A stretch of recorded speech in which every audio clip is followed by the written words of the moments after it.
Halo sobat lagi rame, lagi gabut ya? Pas banget, mending nonton yang satu ini biar gak ketinggalan tren. Ada yang lucu, ada yang aneh, pokoknya semuanya lengkap di sini. Langsung aja kita masuk ke videonya.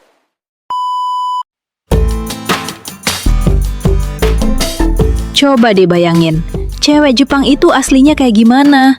Apa emang beneran semanis dan sepenurut yang sering kita tonton di anime atau drama? Nah, gue udah meriset dalam nih tentang dinamika sosial di sana. Jawabannya nggak sesimpel itu. Di Jepang ada istilah namanya honne, yaitu apa yang benar-benar mereka sembunyiin di dalam hati. Dan ada tatemae, alias wajah manis yang mereka pajang di depan publik demi menjaga sopan santun. Sifat mereka ini bakal berubah drastis, tergantung di mana mereka menetap. Ada yang memilih apartemen mewah Tokyo, ada juga yang bertahan di desa. So, di video kali ini, gue mau membongkar 5 tipe cewek Jepang modern, memetakan habitat asli mereka, plus membagikan cara cowok Indonesia menyelinap ke radar mereka. Makanya, simak sampai habis ya. Kita mulai dari tipe pertama, Yamato Nadeshiko. Ini tuh istilah tradisional buat menggambarkan tipe cewek ideal di Jepang. Lembut, anggun, dan pinter banget menjaga perasaan orang lain. Tapi, jangan mencari tipe ini di klub malam Shibuya ya, nggak bakal ketemu. Habitat asli mereka itu biasanya menyebar di daerah pinggiran kota yang tenang, kayak di Yokohama, atau menetap di kota penuh budaya kayak Kyoto. Mereka ini pinter banget yang namanya kukiwoyomu, alias membaca udara. Maksudnya, mereka langsung menangkap situasi tanpa kita harus mengucapkan sepatah kata pun. Terus cara deketinnya gimana ya? Satu kata, bersabarlah. Jangan menyerang secara agresif atau kebanyakan menebar pesona. Mereka bakal ilfil. Tipe ini nggak bakal membisikkan kata I love you di bulan pertama. Tapi kalau setelah berbulan-bulan dia tiba-tiba memasak buat kamu, terus berkata, nasi yang aku masak hari ini pulen banget ya. Nah, itu kode keras kalau dia udah membuka hati dan siap diajak serius.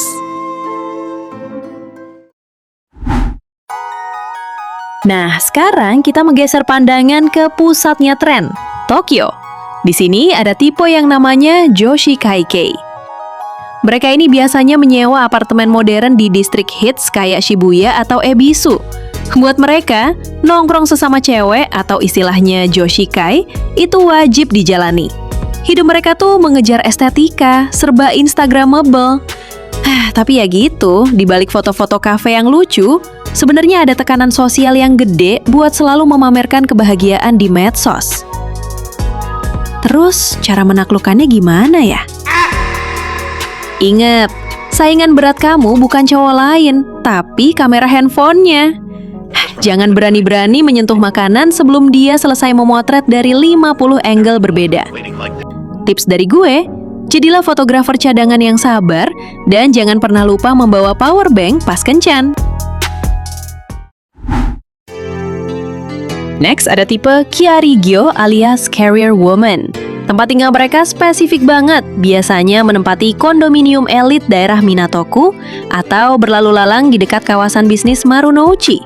Mereka ini membangun kemandirian, bertindak tegas, dan sangat menghargai waktu. Buat mereka, mengejar karir itu nomor 1. Malah banyak yang memilih membeli apartemen sendiri daripada buru-buru menikah sama cowok yang salah. Cinta itu cuma melengkapi hidup mereka, bukan kebutuhan pokok. Terus gimana cara memikatnya? Tipe ini nggak butuh mendengar gombalan maut. Mereka butuh partner yang bisa menyelaraskan jadwal dengan Google Calendar mereka. Cara paling romantis buat PDKT, kirimkan aja undangan Google Meet dengan judul Evaluasi Strategis Masa Depan Kita. Dan ingat, jangan ngaret semenit pun, atau kamu langsung dicoret dan dianggap investasi bodong. Terus gimana sama yang tergila-gila anime atau yang mencari ketenangan? Ada otaku Joshi yang biasanya bersembunyi di sepanjang jalur kereta Chuo Line kayak Nakano. Karena sewa kamarnya lebih murah, jadi sisa gajinya bisa dipakai buat memborong merchandise anime. Ada juga tipe Natural Kei atau cewek buminya Jepang. Mereka ini justru milih meninggalkan Tokyo dan pindah ke pedesaan kayak di Gifu atau Akita demi menikmati hidup yang tenang. Terus gimana cara ngambil hatinya? Kalau mendekati cewek otaku, jangan pernah mengejek hobinya. Ikutan menonton bareng aja. Nah, kalau cewek natural K, jangan mengajak ke mall mewah. Ajaklah berpiknik ke taman sambil mengamati lumut tumbuh. Hadiah terbaik buat dia bukan membelikan kalung emas, tapi memberikan bibit wortel organik premium. Dijamin langsung baper.